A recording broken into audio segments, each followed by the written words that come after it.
Pour corriger les exercices 3A, 3B et 3C, je vais utiliser GeoGebra et je vais représenter les trois fonctions f, g et h dans un même repère. On commence par la fonction f, on utilise le bandeau de saisie qui est en bas de l'écran, de la fenêtre, et on vient écrire fonction.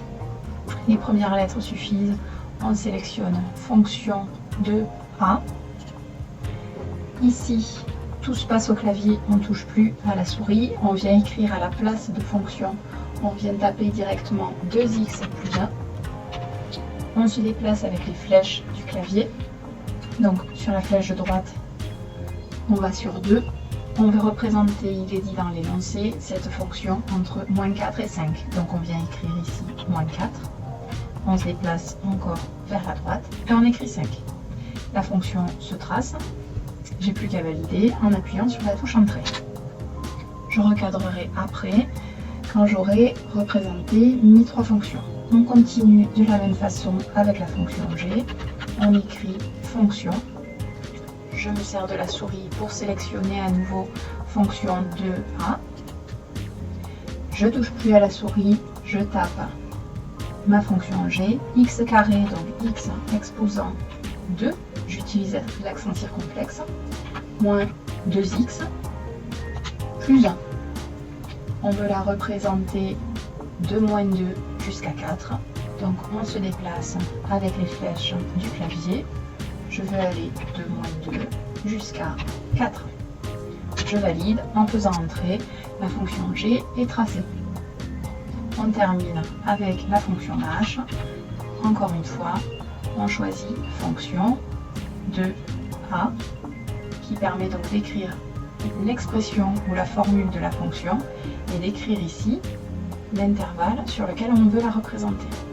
Donc, je viens écrire x exposant 3, donc pour faire la puissance, x accent circonflexe et le 3,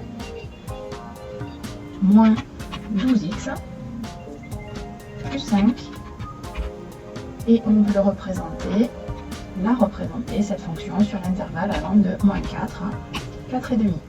Alors, 4,5, on est obligé d'utiliser le point du pavé numérique avec la virgule, ça ne fonctionne pas. Et on valide en faisant entrer. Mes trois fonctions sont représentées, vous avez les noms, F ici en rouge, G en orange et H en gris. On recadre en utilisant cette icône-là. On clique dans le menu pour déplacer le graphique. Ensuite, on va venir recadrer un petit peu. On va contracter l'axe des ordonnées pour tout voir. Voilà. Je recadre un petit peu.